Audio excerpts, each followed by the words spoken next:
Hi, all. Welcome. Thank you for joining us. We're going to wait just a couple minutes to let folks get situated before we get started. So thank you so much for joining us tonight. We'll get started here shortly.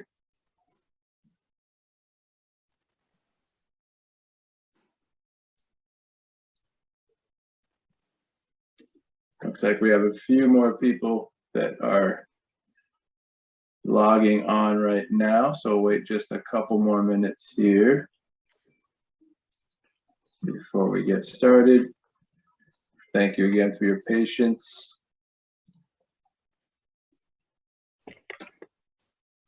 Maybe just 30 more seconds here. I see 2 more people trying to get in. Okay.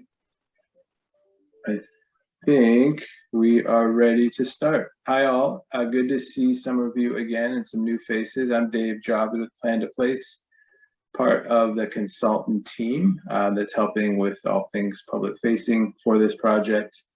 And we are at a momentous occasion. I'm going to let Adam speak to that, but this is workshop number 6.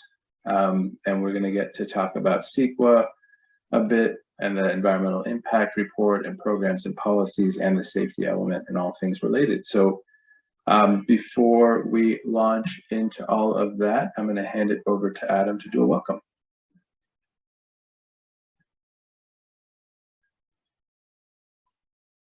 Oop, Adam, are you unable to unmute? Somebody accidentally muted me, but that's okay. I'm here now, and I am. There you go. I think I'm very excited to, as you mentioned, we're here at our last workshop of the workshop series. It's very exciting to say that. It's obviously been a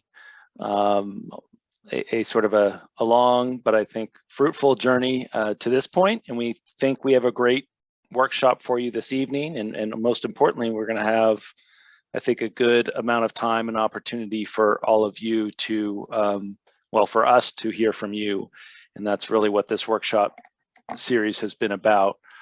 I am just curious, actually. I know our team has been here for each of these 6 workshops, but I'm wondering if we have any attendees who have actually participated in each or all of the workshops to this point. If you have, I don't see a lot of faces on or videos on, but if you have an opportunity to raise your hand, that would be awesome. I see Pat. Pat, you've been with us. That is wonderful to see. Gold star for you. And I see a Teresa Ward as well. That's great. That is above and beyond. So thanks for joining us for all of the workshops. As I said, I think we have another good, informative agenda for you this evening. And also, I wanted just to announce that we hope you stick around to the end of this meeting. We're encouraging you to stay to the end. We have something, we thought we'd do something fun at the end of this meeting, and we intend to do a raffle, and we'll be giving out 3 $50 gift cards to local restaurants. So your participation may be rewarded in that manner. So next slide.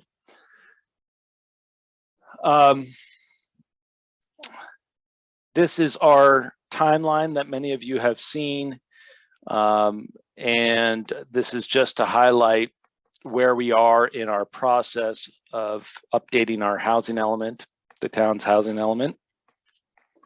You can see we're at workshop number 6, which in this graphic is sort of maybe 2/3 of the way done, but that's I assure you that's not actually where we are in our completion process here. But I did want to highlight and just give a quick update for those of you who may not have been aware, or but town staff did conduct a workshop with the Planning Commission of the town of Corte Madera and the Corte Madera Town Council on February 15th. That workshop this is after our last workshop number 5, This workshop focused on the housing opportunity sites and the respective housing densities for each of those sites, and the community feedback that we received in workshops 3 through 5. And we received support from both the Planning Commission and the Town Council for moving forward with the sites and densities that we presented at workshop 5. So that was an important moment in our timeline. Just to remind, next slide, just a quick recap of wanted to show everybody, just as a reminder, where those 9 opportunity sites are located in Corte Madera and the relative densities. We're not going to focus on this tonight, but I thought it was just to highlight for those of you who may not be familiar with this graphic, and we can come back to it at another time if need be, where those sites are again. But this should be a familiar graphic to those of you who have been involved in this process to now. Next slide. So with the support that we received at the February 15th workshop, we're really now in a position to transition from talking about the specific housing sites to beginning the environmental analysis work and starting to draft policies and programs. And these are also really critical components of the housing element update process. Yes, it's not just about RHNA. There are other components here, but that is really going to be the focus of tonight's workshop and presentation. Next slide. And really just to reinforce what this transition will look like, we developed this timeline that basically starts from today and goes to the completion of the housing element and what we hope in January 2023. That is the date that, according to the schedule and the state requirements, is what we're shooting for. So this is a more detailed timeline that fills out the rest of the process, really from March 22 to January 2023. And if you just focus on the first 4 events on this timeline, from March until July, you'll see we have a couple of major milestones related to the environmental analysis. That's in the deep red color on this slide. And we're also going to be making a push to get additional community input. That's shown in the green, so that we can incorporate as much of it as we can in the housing programs and policies that will be part of the draft housing element that will be released for review, we expect in July, and that's shown in blue. We're happy to go into more detail, but I did think this was helpful in just showing how we're transitioning from the workshop series now into this next part of the housing element update process. And with the next slide, so tonight's agenda, really we have, again, we're going to focus on this CEQA overview, and we have Terry Whistler-Adam, who's a senior principal with EMC Planning Incorporated, and the town, and we have been working with Terry over the last couple months, but really Terry is an expert in CEQA analysis, and her firm is an expert in CEQA analysis, and we're happy to have her here this evening to be able to provide an overview of what this CEQA process will look like. We're going to pause after that for some Q&A. We have some programs and policies discussion that Martha Battaglia, who many of you know by now, a senior planner with the town of Corte Madera, who will be providing both a relatively short presentation on that and the safety element.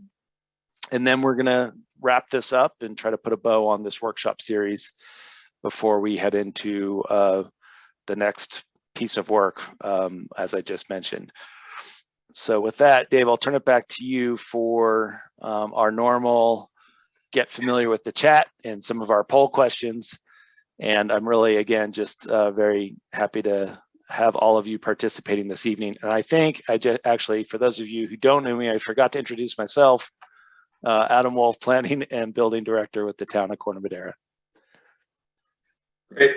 Thank you, Adam. And I'm sure almost everyone on the call probably knows who you are, but always good to let folks know. So we are going to have, as Adam mentioned, we're going to have 2 spots during the presentation to kind of pause and give you all the opportunity to contribute. We're going to do that through the hand raise function so that you can use the virtual hand raise by going to the reactions button if you haven't used that before and choosing the raise hand there.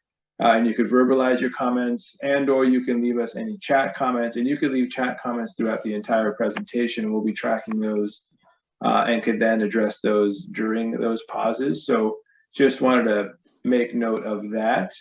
And then, as we always do with these meetings, we always like to ask a series of demographic questions just to get a sense of who is joining us at these workshops.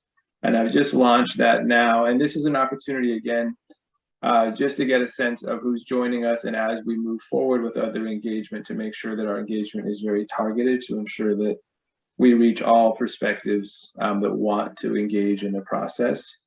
So the questions are where you live, where you work, which best describes why you're attending this evening, your housing situation, as well as standard demographic questions around age and ethnicity, as well as income. So I'm hoping that that has appeared on your screen and you're having an opportunity to take that. I haven't seen any takers yet, so I'm going to give it just it looks like it disappeared after it got started. Can you start? Is there a way to start it again? Oh, huh. Let's see. I may be the culprit there, but just putting that out there, Dave. Yeah, thank you for taking the credit for that. Okay. So that was just a teaser before. Now you should hopefully see it up on your screen, and you should have the opportunity to take it before we share out the results. But thank you again for taking the time to do this. It's again really important just for us to gauge. And if you don't get an opportunity to take this now, no problem at all. There's other feedback forms that we'll have online as well that will give you an opportunity to share this information. So thank you again for your patience as we ask you all to take this quick demographic poll. All right, we see some results coming in now. Excellent. We'll wait maybe just 30 more seconds here or so to give you a chance to work your way through the survey.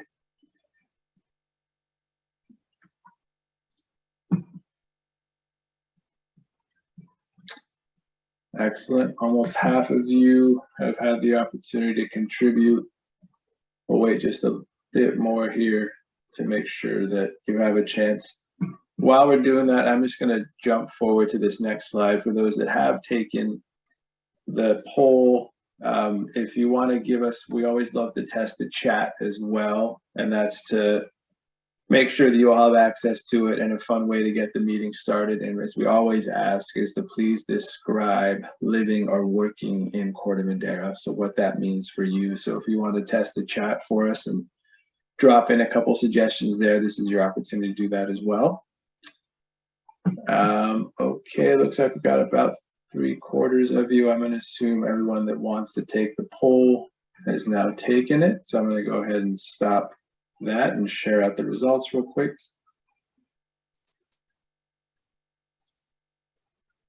Okay, I'm hoping you all can see the results there on the screen.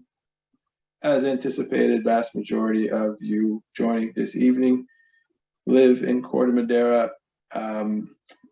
Also those that more than half work in Corte Madera and or work remotely from Corte Madera, as most of us do these days, working remotely.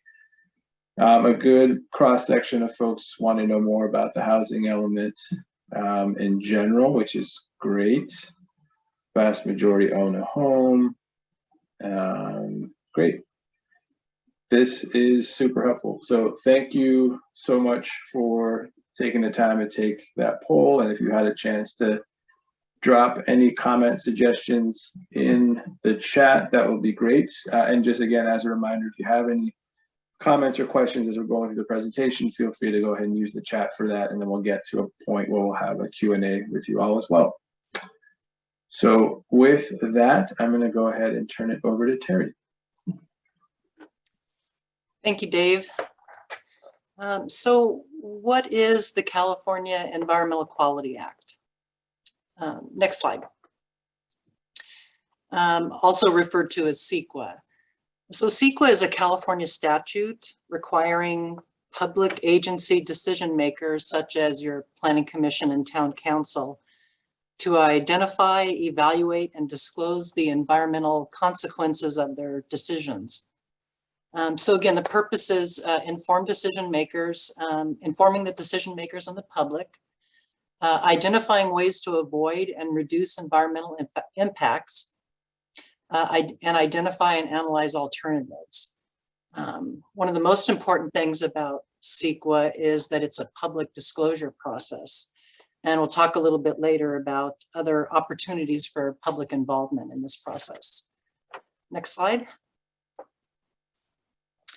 So generally, there are two levels of environmental analysis for an environmental impact report or for an EIR. First is the community level review for plans and programs, such as a general plan, specific plan, or housing element update. This type of EIR is generally referred to as a program EIR because the analysis is on a plan or a program and not on a specific development project. The other level of review is a project level review, and that's for specific development projects, such as development of a housing or commercial project. So the EIR prepared for the housing element update will be a program EIR. However, our goal is to provide sufficient detail in that EIR for town staff to evaluate subsequent specific development projects which are proposed in the future that are consistent with the housing element update. At that time, specific development is proposed, town staff will need to determine if additional CEQA process is necessary. Next slide. So this is kind of an overview of the physical changes that could result from implementation of the housing element. As we know, there are 9 opportunity sites that the town is considering for additional housing that makes up about 22 acres. Currently on those 9 sites, we have about 270,000 square feet of commercial square footage. And the proposed or the housing element update, what could occur instead of that 270,000 square footage of commercial would be replaced by approximately or a maximum of 773 multifamily residential units, as well as some commercial square footage. So what's important in this table is that what's currently on the ground, which is the 271,000 square feet, and with the housing element update, we'd have housing and commercial. So there'd be a net increase of residential units to 773, and actually a net reduction of commercial square footage of about 34,000 square feet. So it's important to know that the assumed likely square footage is only an estimate, that actual development at any of the opportunity sites have to be consistent with the general plan land use and zoning designations and could include more or less commercial square footage. But it was necessary for us to go through this exercise to determine what could happen with implementation of the housing element in order to evaluate what the environmental impacts might be. Next slide. So the EIR that we are preparing is called a supplemental EIR. It's called supplemental because it's supplemental to the town's 2009 general plan EIR. And a supplemental EIR only needs to include the information necessary to make the 2009 general plan adequate for the currently proposed housing element update. But the noticing and public review requirements are no different. The program that we're reviewing under CEQA is the housing element update. However, in order to update the housing element in this 6th cycle, the town also needs to update or amend two other general plan elements, the land use element and the safety element, as well as amend the town zoning code. All of these actions can be categorized as general plan amendments and zoning amendments. So again, in 2009, the town adopted their general plan and certified the general plan EIR. But with this housing element update, some new analysis is required, and therefore we're preparing this supplemental EIR. Next slide. So what was adequately addressed in the 2009 general plan EIR that we don't need to look at again in this supplemental EIR? And those issues were agriculture and forestry resources, cultural resources, with the exception of tribal cultural resources because they weren't required to be evaluated in 2009. Geology and soils, human health, risk of upset, with the exception of wildfire because wildfire now requires a higher level of review under CEQA. Hydrology and water quality and mineral resources. So we won't be looking at those issues in the supplemental EIR. Next slide. This is what we'll be focusing on. Aesthetics or visual impacts, air quality, biological resources, energy, greenhouse gas emissions, noise, public services and utilities, sea level rise, transportation, tribal cultural resources, wildfire, and alternatives. A little bit more about public services and utilities. Regarding public services, we look at the project's impact on law enforcement, fire protection and emergency medical services, schools, and parks.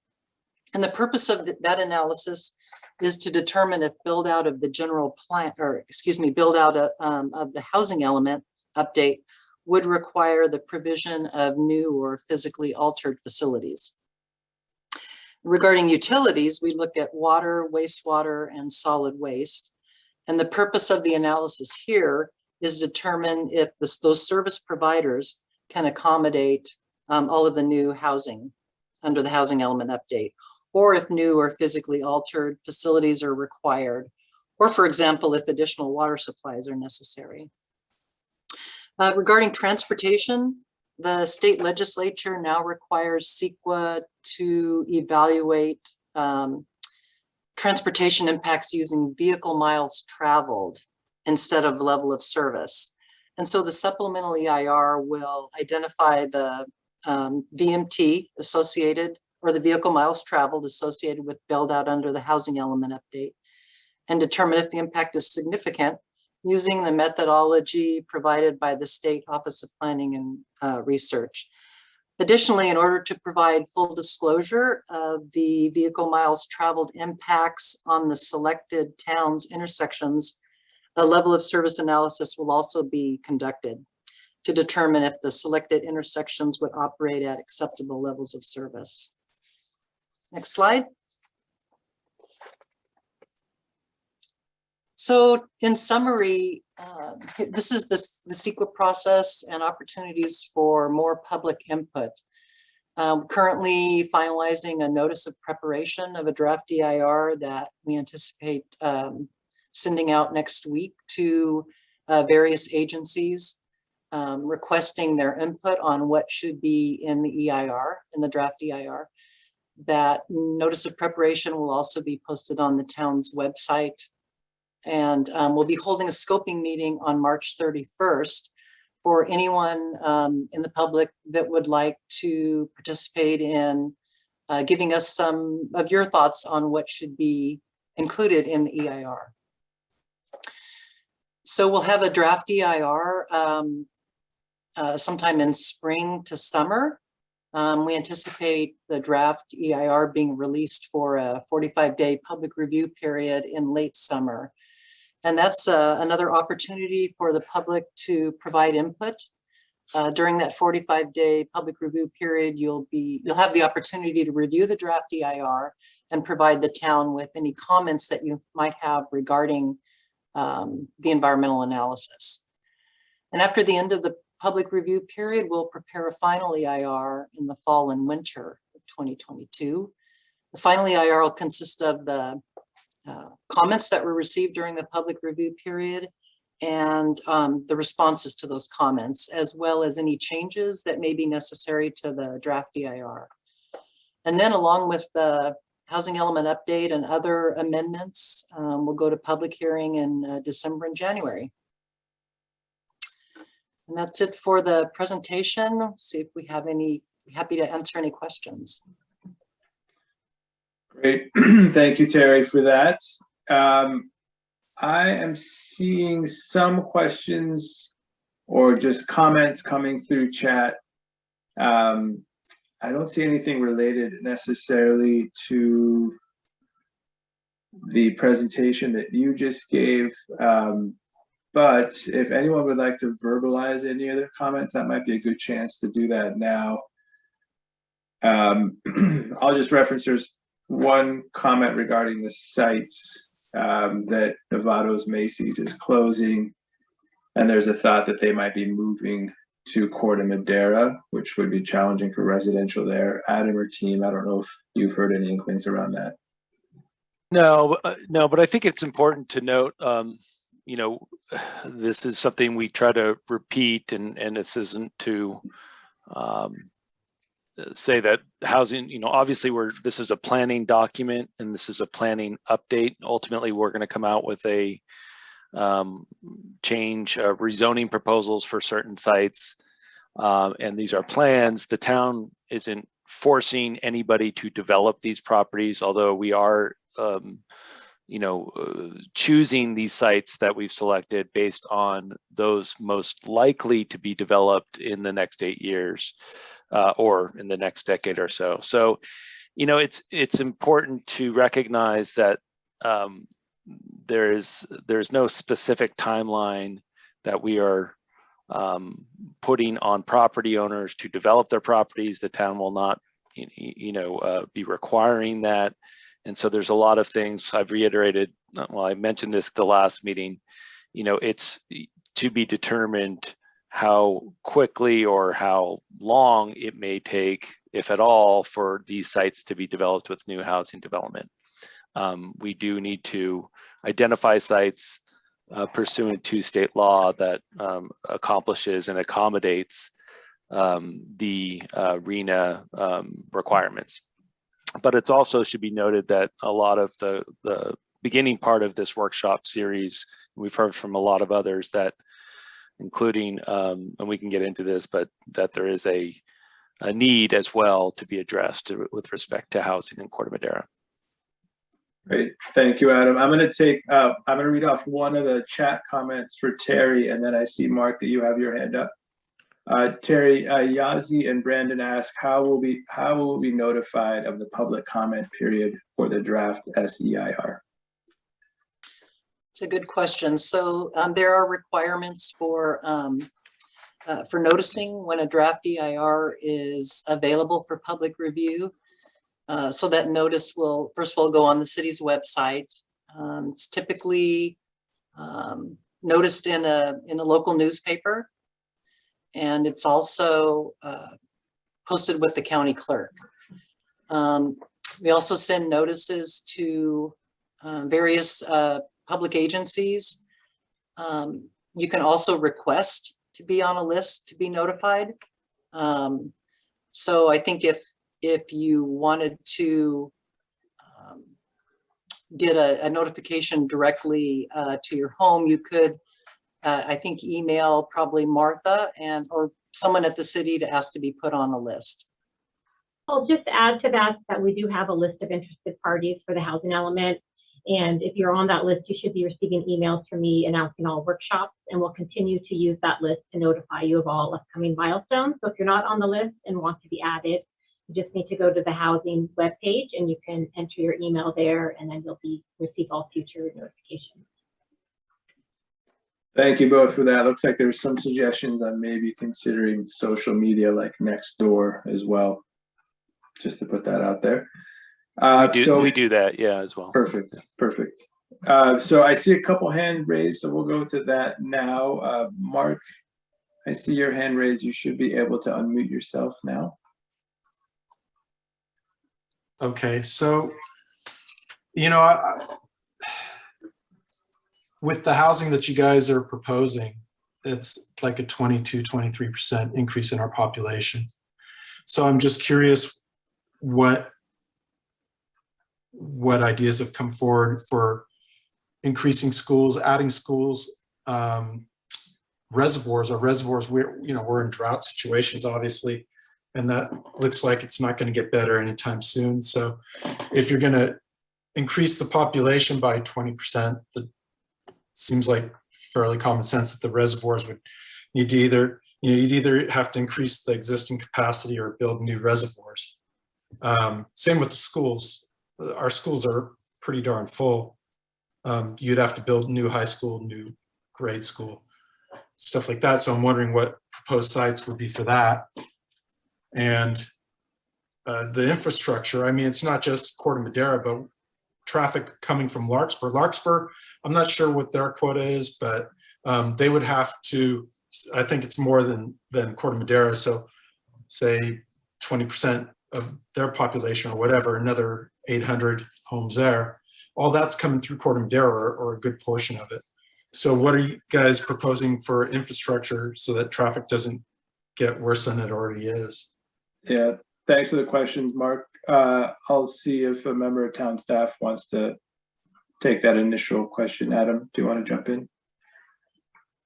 Yeah, those are great questions. Those are some of those things we are going to be looking at, and that's why we're talking about CEQA analysis and what actually the potential effects of additional development might be.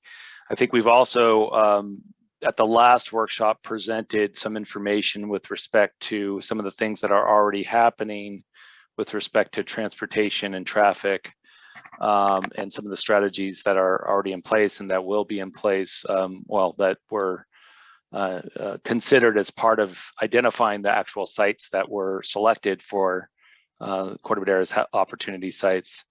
But those relate to mitigation measures on certain roads. Paradise Drive was a focus of that. Schools, so we actually just, I know the town council at the last meeting had a presentation by Brett Geitman. The school population actually has dropped in the last couple of years. They are constantly, though, I think by a couple hundred. They will be planning alongside the town, and they are aware of and will be reviewing sort of our planning documents as well. But certainly there is a planning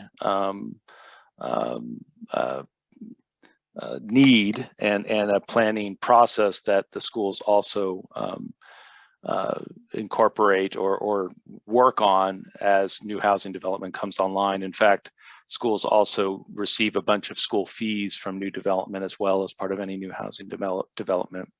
And with respect to water, we focused on this a lot. We talked about this at workshop number 5 as well. We had MMWD come to workshop number 2 and talk about their water management planning. And certainly they are, these are all challenges, of course, but it speaks to comprehensive planning and working together with these other agencies to ensure that as new development happens, and again, here we're talking about some net decrease in certain types of services, and obviously more housing, but working together with them to ensure that things are being planned for comprehensively. And certainly the water district has their urban water management plan. They are considering alternative ways of bringing in new water resources to the area. And then finally, just to note that any of new housing development does require a will serve letter from the water department. I think that's important to note that at the end of the day, if they do not have water resources to provide to new development, they will not allow a building permit to be issued, and we work closely with them to assure that they review projects before they get any approval by the town. But all good points, things that are certainly we think about a lot, and certainly something though that I think has to be done in coordination with these other agencies that also are affected by increased population. Great, thank you for that, Adam. We're going to take one more question at this point, and then we'd like to get to the next segment of the presentation, and we'll have an opportunity for Q&A after that as well. So Yasi and or Brandon, I see your hand raised. You should be able to unmute yourself now. Okay, thank you. Sure. I can turn on my video as well. Welcome. So I think I was going to say, I don't think I'm alone in saying that. I think everyone understands that a town like Corte Madera needs to change and grow, but I think the concern may be, can it be done responsibly, and can it be done with keeping the current residents, homeowners, renters, their safety and their, also their quality of life into account still. I've been a resident of Corte Madera and lived here since the mid 80s with my parents. So been here a very long time. My parents owned a business here for over 30 years. It's a wonderful place to live. I've escaped San Francisco to come back to Marin when I was able to be a homeowner, and I bought a home that I'm very proud of, and it faces the backside of a funeral home. So it faces 601 Tamalpais Drive, one of the sites, the opportunity sites. I was not notified, which I usually am as a homeowner, that there may be a potential building that would impact me by mail or otherwise. I've been notified of buildings, potential buildings being built blocks and blocks away, very far away, but this was not one of them. And this would very much impact me. It would take me back to San Francisco, where there's units looking right into my home. I currently have a mountain view, which the last time I appraised my home was part of the value of the home. And if you're proposing a 10-unit, 2-story apartment building facing into my house, that would not only change the quality of my life, change my value of my home, and I was given no notice of it by the town, which they require for every other development and anyone else that's a private resident trying to build. I'm very confused about that transparency. Yeah. So maybe, sorry to cut you off. Maybe we could let Adam respond to that. Yeah, question. sure. Yeah, and I think just to clarify, the town is not proposing a specific project at that mortuary site. It was identified as a potential housing opportunity site, which which means that we are going to propose to increase the housing density that's already allowed at that site, which currently 15 units an acre is allowed at that site, to between 20 and I believe 20 units to 25 units an acre is what we've said, which is how you get to the 10 potential units. So we've shown some images because of this very reason. We want to sort of highlight what potentially might be a result of that change to the zoning, although housing could be even developed there today. But we wanted to highlight that just as an example, so you could start to get a sense, or residents could start to get a sense of what that actually might result in. But there is no project being proposed on that site at this point. So I just want to make that abundantly clear. If and when there would be a proposal, an application such as the retail, I believe there was a retail proposal on that site a couple of years ago, that gets noticed around to all of the neighbors, and certainly we would do so as well. So this is actually several years, or I would say several years in advance of anything like that even happening. But it's good. I'm glad you're here, because this is exactly what we want to have the conversation about and hear from you. But certainly, what type of project and what that might be is down the road. We the town isn't proposing any development on that site there. And certainly, yeah, go ahead. Thank you, Adam. No, sorry to cut you off. And yeah, thank you for the question. As Adam mentioned, this is definitely a forum where we want to hear from folks and answer any questions that you might have the best we can, and continue to give us any of those comments or questions through chat, and we'll have a chance to kind of take a pause here. Yeah. Go ahead, Adam. Yeah. Well, and I did want to comment. I encourage everybody to really go back through the workshop series, especially 3, 4, and 5. If you have some time, I think it would be really part of why we were doing this workshop series is that it can become an educational resource going forward.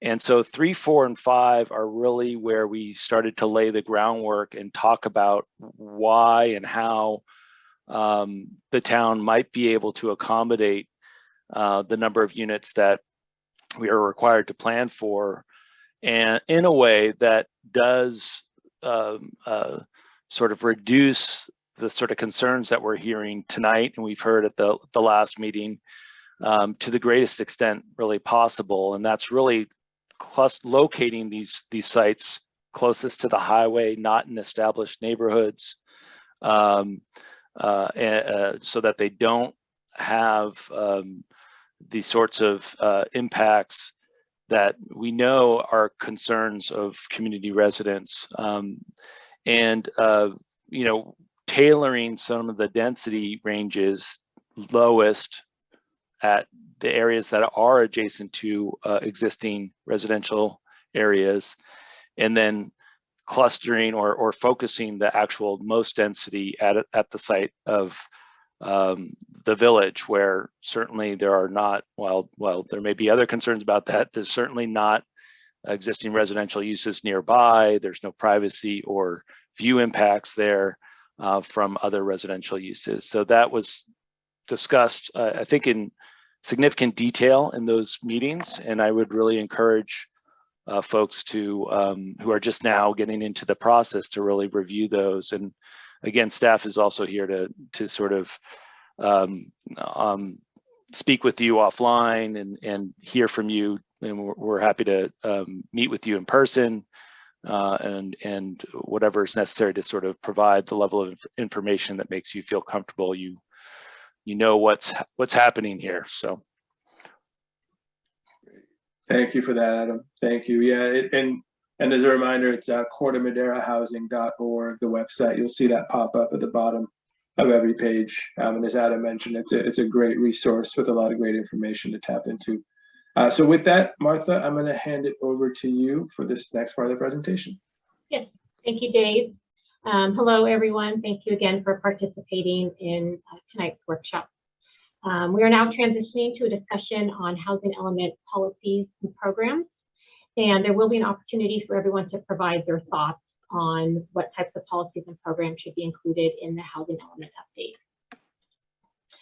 So the town's current general plan was adopted in May 2015, and as we've discussed at prior workshops, the plan outlines the town's housing policy goals over an 8-year planning period.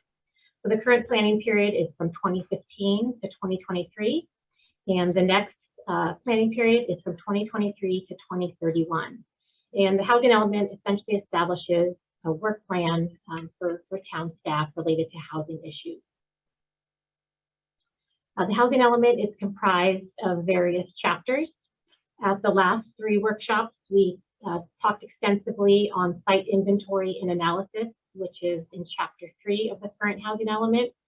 And at tonight's workshop, we're transitioning to the goals, policies, and programs, which is in chapter 5 of our current housing element.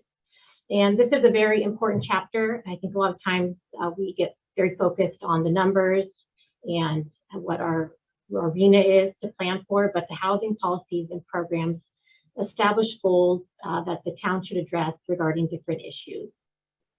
Next slide. This slide shows an example from our current housing element, and chapter 5 is broken down into goals, policies, and then implementation programs. And each implementation program includes information such as who is responsible for implementing the program, how it will be financed, what the objective is of the program, and also what the time frame is of completion. Next slide. These next few slides include examples of many of the existing housing element policies and programs, and it highlights some of the housing work that has been accomplished in this current cycle. The last several years, the town has done quite a bit to encourage second units, which are also known as accessory dwelling units for ADUs. And as we've discussed, ADUs can be included as part of our RENA number. The town recently partnered with Marin County jurisdictions on a project known as ADU Marin. And the goal of this program was to promote ADUs and to provide resources to homeowners. Resources that were developed include sample floor plans of ADUs, photos, and a calculator to estimate construction costs. And all of these resources are available on the ADU Marin website, and it's been a great resource to provide to residents who are interested in adding an ADU to their property. There has been a significant increase in the number of permits issued for ADUs in Corte Madera in the past several years. In 2019 and 2020, there were 4 building permits issued for ADUs. And more recently, in 2021, there were 24 building permits issued for ADUs. So that we have obviously seen a significant increase to permits over the last couple of years. The picture on the left of this slide is of a detached ADU on Alta Way. And I'd also like to mention there is a policy in our current housing element that requires new second units as part of a detached single-family subdivision if there are 5 or more units. That picture on the right is a rendering of the preserves at Robin Drive. This project is currently under construction, and it includes 16 single-family homes, of which 8 have attached ADUs. Next slide. The Casa Buena is also known as Project Home Key, and this project will provide 18 units of permanent supported housing in Corte Madera. It also counts towards our very low income units. And this project is located on Casa Buena Drive, and it's at the former America's Best Value Inn motel. And the County of Marin approved the purchase of this property back in late 2020 with grant funding through the state through Project Home Key, and also through county housing program funds as well.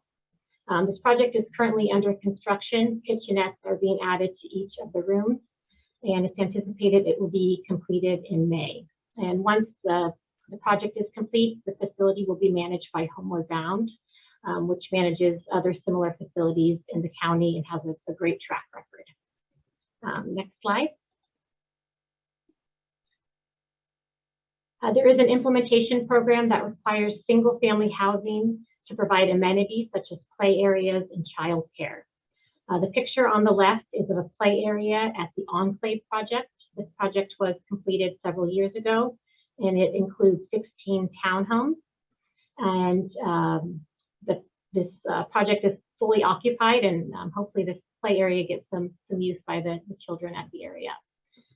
There also is an implementation program to support mixed-use projects. The project on the right is Tam Ridge, which was developed with both multifamily for rent apartments, and also there's ground floor commercial on the lower level, which is the Andes Market. Next slide. So throughout the workshop series, we've heard several great ideas from many of you who are on the call that have kind of provided some ideas on different policies and programs that could be included in the housing element update. Some of the ideas we've heard include such things as incentivizing workforce housing and senior housing, partnering with nonprofit housing developers, providing incentives to encourage community benefits, evaluating housing opportunities in the future at Park Madera Center, Town Center, and Old Corte Madera Square. And the last one, affirmatively further fair housing, is a new requirement from the state. So there will be actions, meaningful actions related to this. And as part of tonight's workshop, we're very interested in hearing your feedback on policies and programs that should be considered to be included in the housing element update. Next slide. And also to that end, there currently is a community feedback form that is available on the town's webpage. And the purpose is to allow individuals in the community to share their ideas about housing in Corte Madera. And the results of this survey will help inform the programs and policies that are included in the housing element update. I would also like to make a plug that we're doing a raffle, and we'll be raffling off 10 $50 gift cards for individuals to provide their input through this survey. So with that, I will turn it back over to Dave, who will help facilitate Q&A. And similar to the CEQA discussion, you can either provide comments in the chat or through the raise hand function. Great, thank you so much, Martha. I see generally a lot of comments coming in through chats and some good dialogue going on, respectful dialogue going on between folks, which is great to see.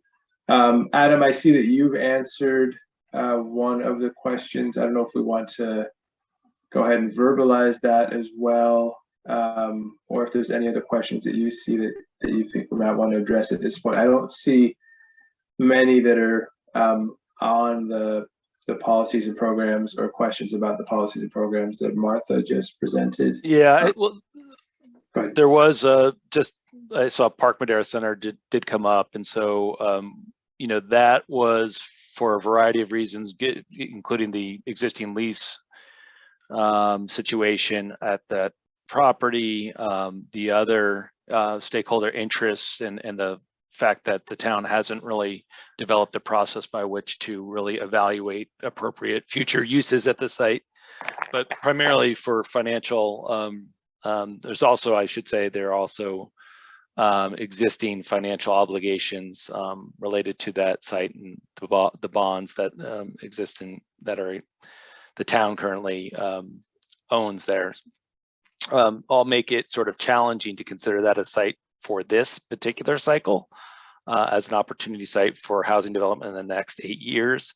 But to what Martha was saying, we do think it's appropriate to put in a policy or a program in this current housing element that would call for the town to start that evaluation process within the next these 8 years, so that if in fact the result of that evaluation process does result in does result in potential housing opportunities, that could be included in the 2031 to 2039 housing element at that time as an opportunity site. Certainly if things happen before that, that's okay, but it's just not part of this particular plan and the requirements we are doing in terms of, or we need to accomplish in terms of meeting our RHNA for the next 8 years. So just wanted to try to clarify that.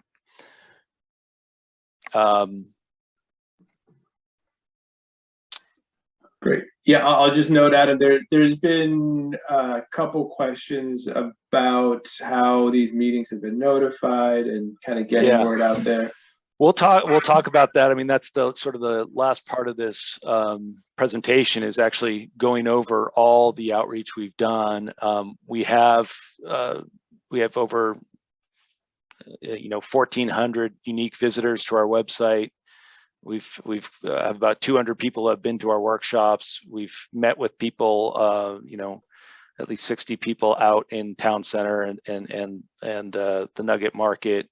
We're going to continue to do that. We sent the workshop mailer to every resident and every business in the entire town. We have banners, we have reader boards. So we've done, I would honestly, I think we can say this is the most significant outreach ever, program that has been done in the town. So others can opine on that, but at least I can tell you from my experience, having been here for my 7 years, I think that's the case. And also, of course, social media, all those platforms as well have been used to their fullest. So I'm glad you're here now if you haven't been here before, and we are happy to hear your concerns and listen to some of the issues you have and further explain why we're doing this and whatnot. But again, I encourage you to use the workshop series and all the information on our website as a resource and an educational resource to get up to speed. And I did, I know there's been a lot in the chat, at least a lot of concerns raised, and that this isn't what the community wants, again, or what this sort of is against some of the feelings of what at least the people commenting on chat feel is what the community wants. We've heard from a lot of individuals as well during this workshop series that says there is a very significant need that needs to be addressed by developing additional housing in Corte Madera. So again, those are voices we've heard at the first several workshops, right up through the last workshops as well. So there's a variety of opinions, obviously, on a subject like this. So all are welcome, but we just want to make sure that those who are concerned understand that there are other voices as well that we've heard from. Thank you, Adam. I'll just put one more question out there to help add some clarification, but Patricia asked how the community will be involved in deciding the type of housing, whether it's senior housing or workforce housing. I know that's not necessarily part of this process, but I wanted to give you a chance to. I think that speaks to the policies and programs that if those there is an ability to shape and form those policies and programs that could incentivize and less incentivize the type of housing that we want or we want to see as a town. Certainly beyond that, these are private property owner decisions that actually factor into what they would like to build. And certainly there can be discussions and certainly with those property owners, but to the point where, anyways, I'll just leave it at that. But ultimately, it's not, I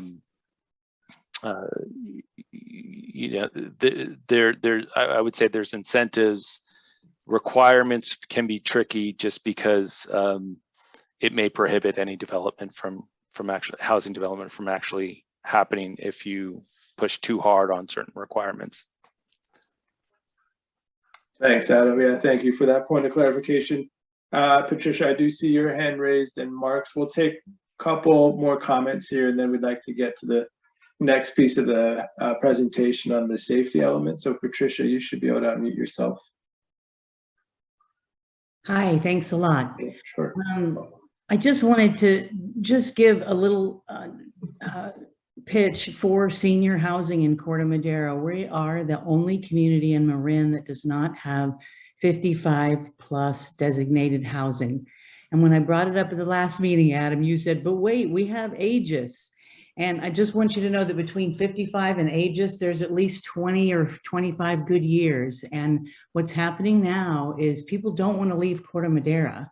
We've raised our kids. We're in these big homes up on the hill. If we had properties we could purchase and have equity down in the flat somewhere, more condominiums, more senior designated condominiums, you would find a lot of homes opening up for the young families.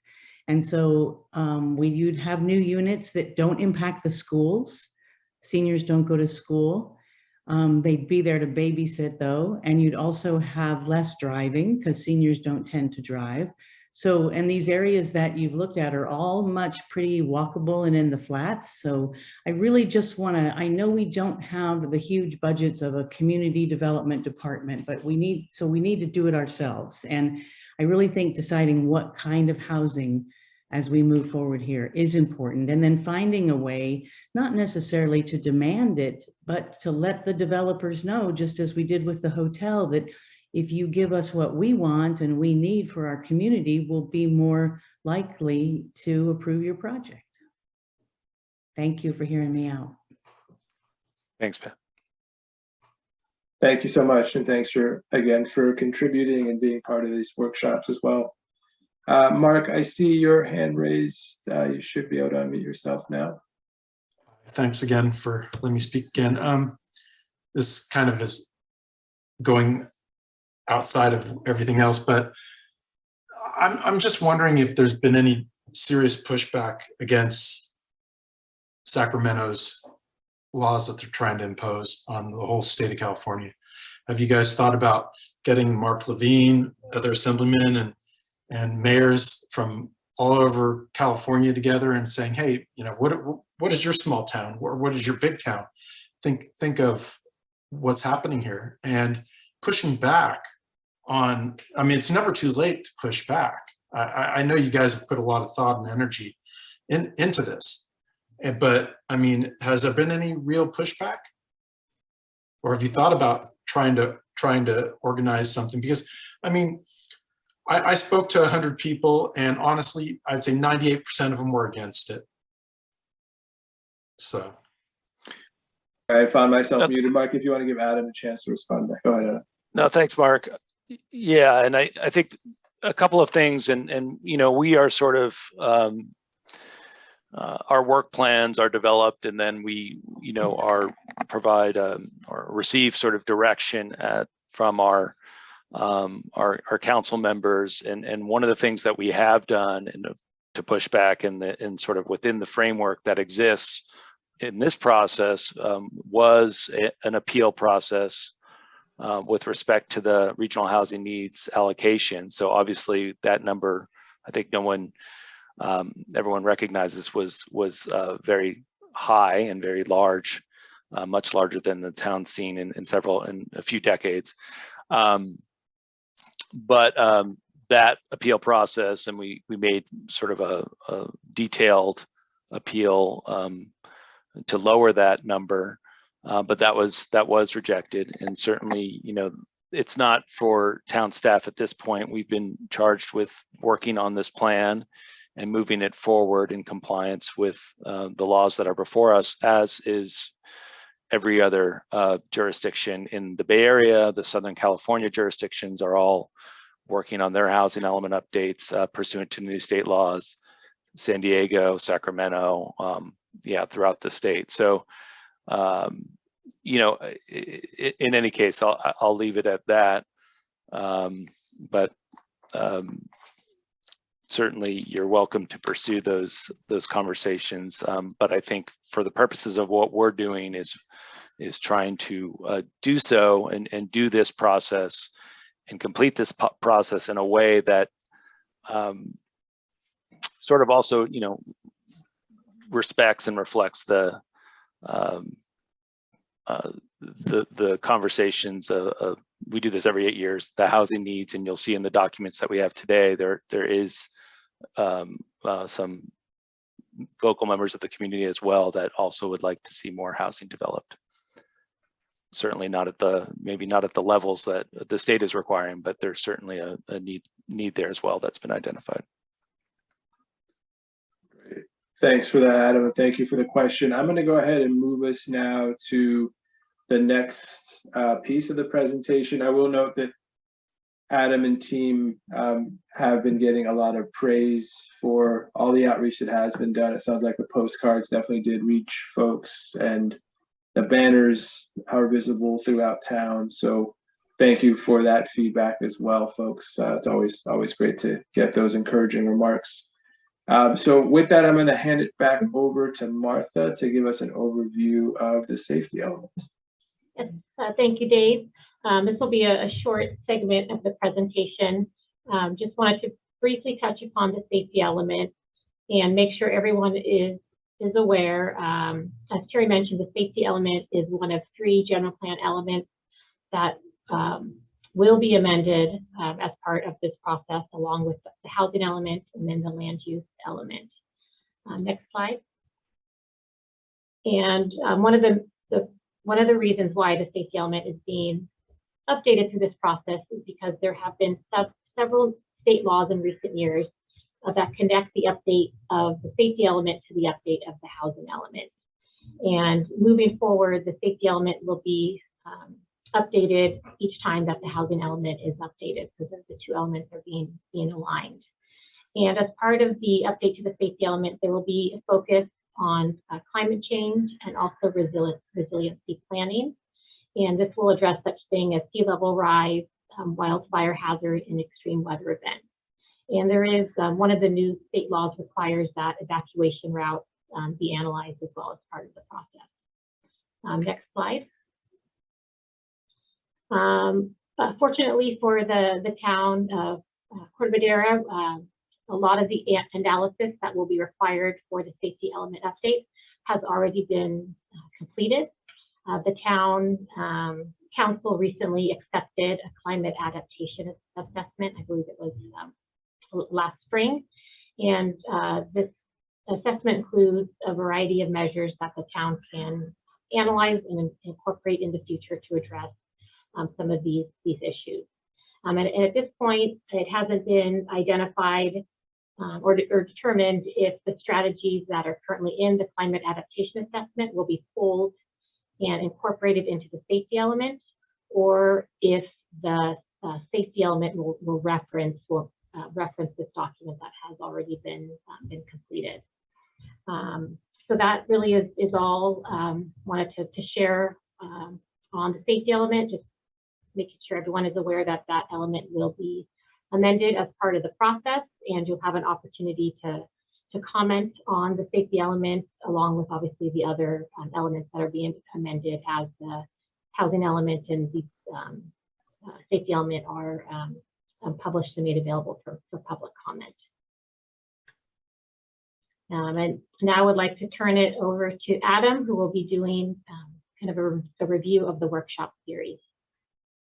Thanks, Martha. We'll try to do this relatively quickly. I do want to make sure that we end on this raffle and try to raffle off some of these gift cards. But I do think, given what we've heard tonight, it might be helpful actually to go over the next slide in a little bit of detail, just for those who haven't participated in the earlier workshops and been with us throughout.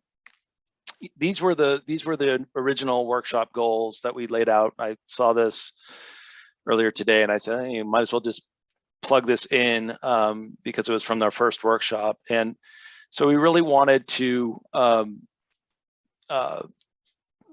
lay out, have our community learn and not start with this state housing mandate, but really learn about existing housing policies in town, and the existing conditions in town. Certainly learn about and one of the things we did with respect to that, and I would encourage everyone to go back to the workshop number 2. We did have a pretty significant and detailed housing needs presentation, or just it's actually more demographic and economic information related to housing in Corte Madera. That was presented by David Bergman of LWC, one of our consultants. And he presented that information. It talks about affordability, how much people spend on rent and housing costs, etc. There was also a deep dive by, I think, Martha I want to say it was the December 8th workshop into some of our existing housing element policies that are in our current housing element that speak to encouraging development of new multifamily housing and a variety of housing, including, I believe there are some programs and policies related to senior housing in there as well. And it did have some opportunity sites that have been developed over the last this cycle. So housing is being developed right now. And I think, those sorts of developments are being incorporated into the existing fabric of the community.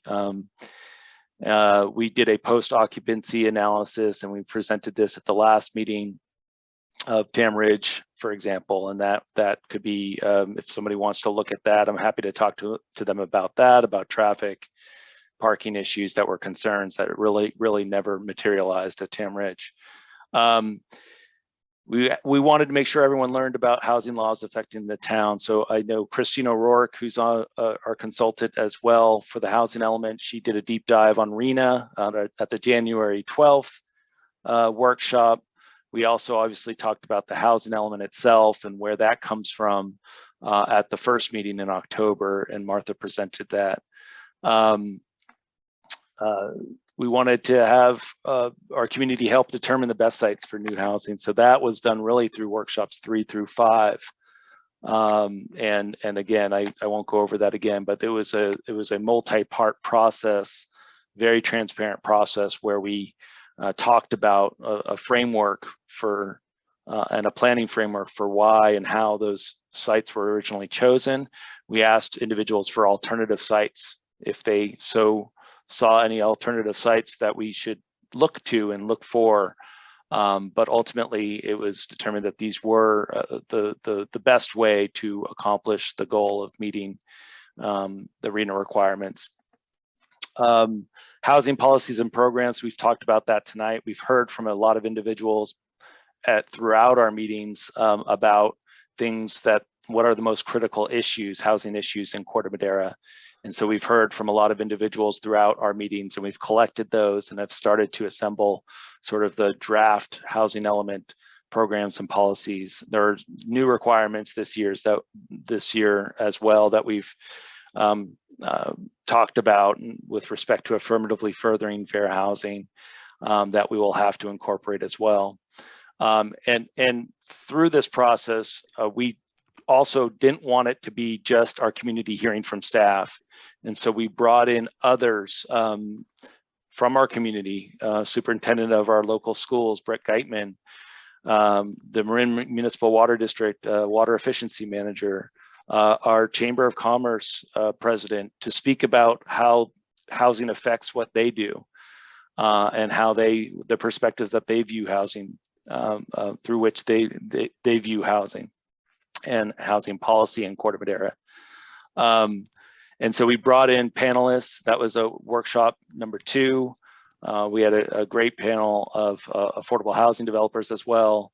And then in workshop number 3, we brought in actually property developers, local property owners. Some have been residents in our community for their entire lives and multiple generations who own property in Corte Madera and are looking to frankly reinvest in their properties in Corte Madera and see that housing is not only viable in Corte Madera, but it could also be fill a need that for the community.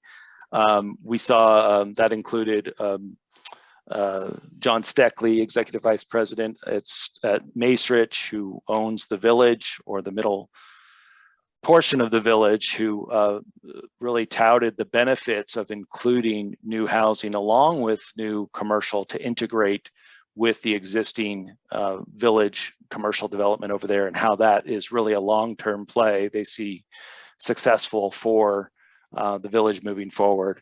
And so we wanted that conversation to not just be a staff-driven conversation. It hasn't been. We feel like it's been very successful in that regard. And so I think and then the last bullet, really, here we are. Here's an opportunity to share issues, concerns, ideas. That's really what we want to do with our community. We feel like there's been a lot of opportunities to do that. We want to continue that. And to that end, I think we're going to talk about how this process continues and keeps going, and that there will be plenty of more opportunities for feedback. Dave, you can go to the next slide. This just really focuses on some of the things that we've done. These workshops, I think, have been, we wanted to make them educational, somewhat engaging, not boring, trying to get people to, we've set up polls, we've set up breakout rooms, really to try to get the pulse of our participants who have been participating in these workshops. Some of that's going on tonight, so we're going to capture all these chat comments. Don't worry, and they're going to come back with us into the workshop summaries. All those summaries, the videos are recorded, and they're all there for educational purposes and for influencing the plan itself moving forward.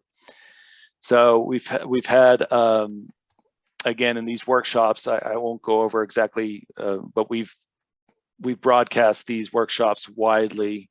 Again, the banners, social media, and whatnot throughout the process, and with the postcards being sent to everybody in town. Next slide. The pop-up workshops I mentioned, we've had a couple of these. They've been very successful, and it's been great to actually just get out and talk to people, not virtually, not in a Zoom, but just actually have a conversation with people and discuss what do you think about the sites that we've selected, and we've engaged a good 55, 60 people that way. We're going to do more of this at the town center, probably at their farmers markets. We'll go back over to the Bayside as well and do some more there. Next slide.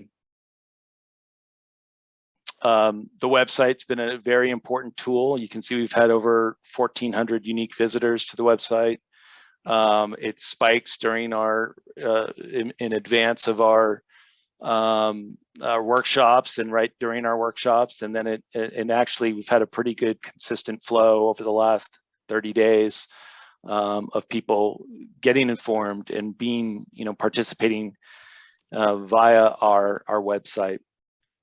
And right now, actually, if you go there, you're going to see a pop-up asking you to provide some feedback in our feedback forms and provide some comments and be involved in providing your opinions on what are the issues we should be addressing. Next page.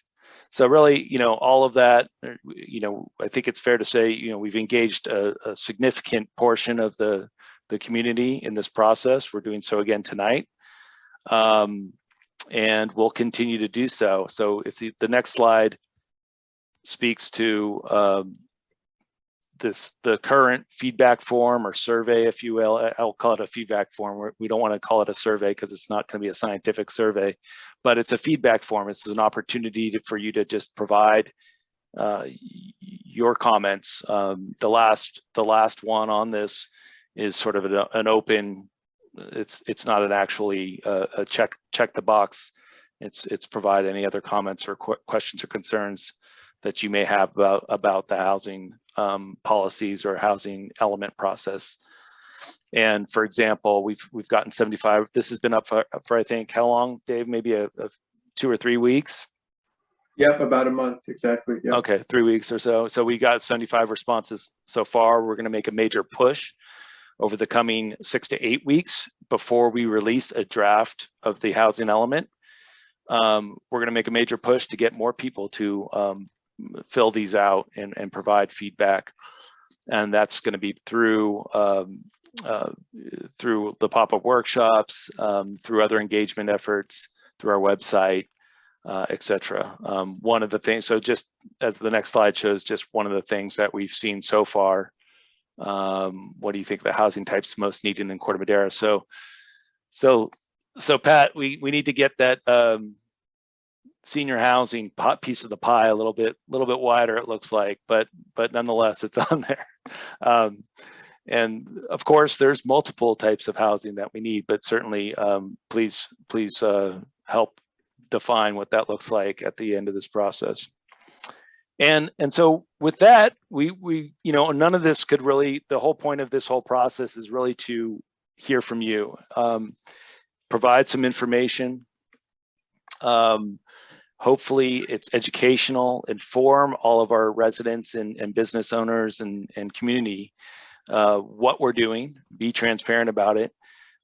We think we've really accomplished that, and it couldn't have been accomplished without your participation. So we really wanted to thank all of you at the end of this last workshop for participating. And I hope, despite, I think some of the concerns we're hearing tonight, we want to really reward those of you who have participated and stayed to the end. And do something that might be a little bit fun, hopefully, and give out some gift cards and raffle off of some $50 gift cards to 2 local restaurants, your choice. It's either Pig in a Pickle or Burmatown. We got at least your screen names on this wheel. Don't ask how we did this. This is magic from plan to place. Dave and Paul Kranzer have helped out here. But please stick around and maybe your name will come up, and we hope to actually stay on if you are a winner. Please put your, what do we want? You can direct chat us, put your email in there and we'll contact you. So with that, should we give this a spin here? Let's do it. Let's All get that first spin. Give it a whirl. Let's do it, Dave. Do we have any music or anything? No music? We should, right? All right, let's do it. Go. We have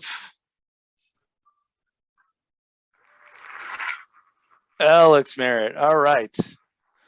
Alex Merritt is our first winner. Congratulations to Alex Merritt. Excellent. Our next winner is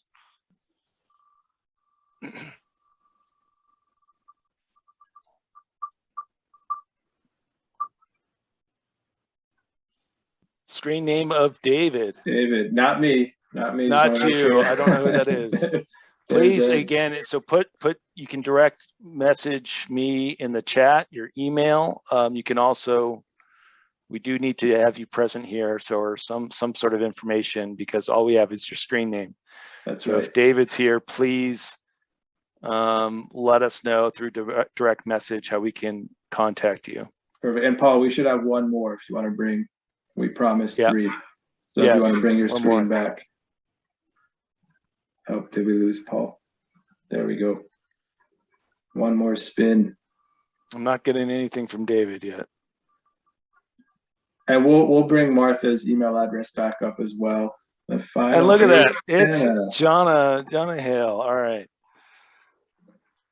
Excellent. Congratulations, all. That's a big deal. Well, I know how to get a hold of Jonna. And I do think, let's see. So I'm going to bring this back up real quick here. So you could either direct message through chat, either Martha or Adam or myself, and or email Martha at mbattaglia@tcmmail.org so that we can make sure to get you those gift cards. Should we do, I'm not hearing, okay.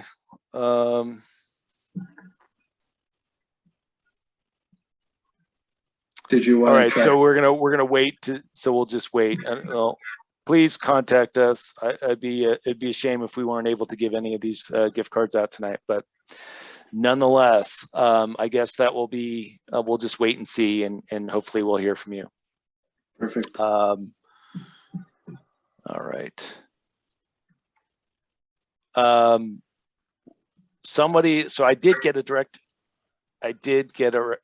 message from Alex that he would like us to spin again. He's deferring on the wheel. So can we do one more? Do we have time to do one more? Sure, why not? Paul, do you want to bring that back up? And so we got David, the other, I think it is the other David as well is deferring. So we have, wow. It's Burmatown or Pig in a Pickle. Let me just remind you of these restaurants here. Such giving individuals. Thank you so much for giving others opportunity to win here. All right. And Teresa, I believe, was one of the people who had attended every single workshop. So that is very appropriate. All right. That's right. Congratulations, Teresa. We'll do one more here. I don't want a deferral on that. Final spin.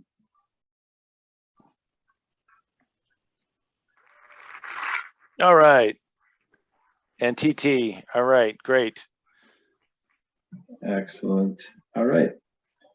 So, Paul, if you want to stop sharing, thank you all again. And just a reminder, if you want to go ahead and direct message us for those winners that were just called out, and I'll hand it back over to you, Adam, to talk again about ways to stay engaged. All right. Well, we've talked about this a lot, but the next most important meeting to be aware of is the notice of preparation, the scoping meeting for the environmental analysis that will be held on March 31st, 2022. So we'll be widely publicizing that. That's going to be held virtually. We'll get the details out, but it will be, I think that is on a Thursday evening. We thought we'd make it the same time as that we've been having these workshops, so 6:30 p.m. We still have our housing plan at tcmmail.org. You can email us. I've given my email directly to some of the participants tonight. You're welcome to call me or any of us, Martha or I, directly. If you want to chat further about this, please do so. And again, I'll just make another plug for our housing website, cortemaderahousing.org. Ton of information on there. We'll continue to update that. Complete that housing needs survey that's on the website, and sign up for email notifications. So this is just the workshop series is coming to an end tonight. I want to thank our staff. Martha in particular has been an incredible perseverance and has put a lot of effort and energy into this workshop series. So thank you, Martha.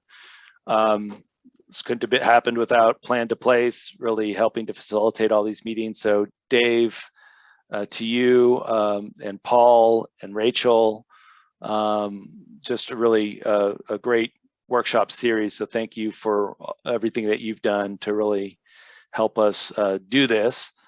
And Christine as well, being with us at all these workshops and presenting, and Terry, of course, presenting tonight, and our other consultant, David Bergman, for helping us doing one of our presentations, and all of our panelists, the others who have been involved in this process and spoken directly to our community as members of our property owners, and other members of our community as well have come in and taken their time and volunteered some time to participate in this workshop series. So thanks to everyone. I hope it's been valuable, and it lives on as an educational resource, as I've said now 5 times, on our website. So please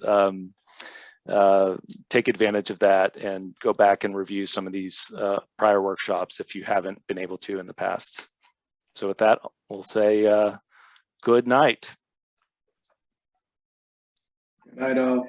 Thanks again for joining us. Have a great evening.